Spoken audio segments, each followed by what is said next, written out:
The United Nations Climate Change Conference came to an end on Wednesday in Dubai with a worldwide agreement to combat carbon pollution, but some say they still didn't go far enough. Asim Zia is a professor of public policy at UVM and has published a wide array of information on the subject of global climate change and international climate policy.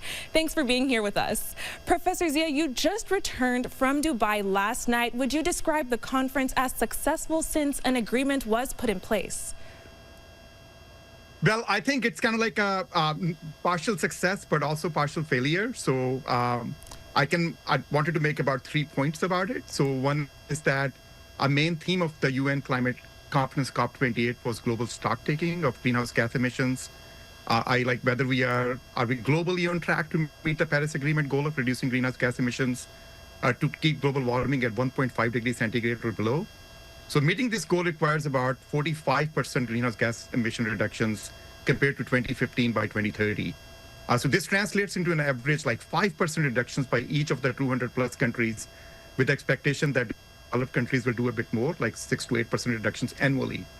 The global stock take revealed during this conference that instead of required 5% reductions annually, we're actually increasing greenhouse gas emissions by 1 to 2% annually, even despite the dip with the COVID that we experienced in 2 years during this time frame.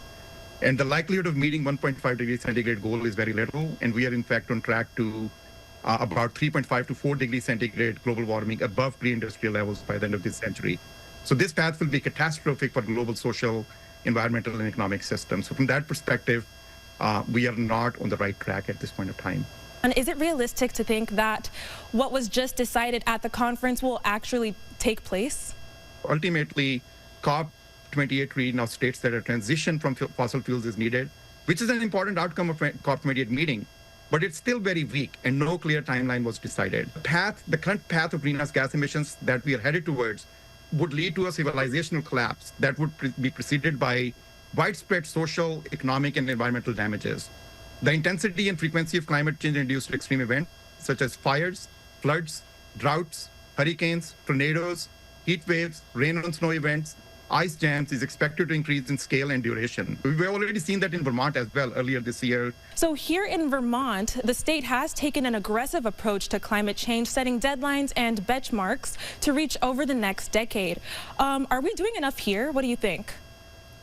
No, we're not doing enough here. So because as I mentioned, like we need to reduce at least every year 5% greenhouse gas emissions compared to the previous year. But essentially in Vermont, like we have had challenges in terms of like the emissions from the transportation sector are still very high and they're increasing. And also from the agriculture sector, there are a lot of these emissions coming out from, like the cattle, as well as from methane emissions, but also from the soils. A lot of the nitrates are going up in the air, which are like potent greenhouse gas emissions. So we need to do a lot more in transportation and agriculture sectors in Vermont. But I would also say the housing sector, where we have a lot of the emissions from the heating of the buildings.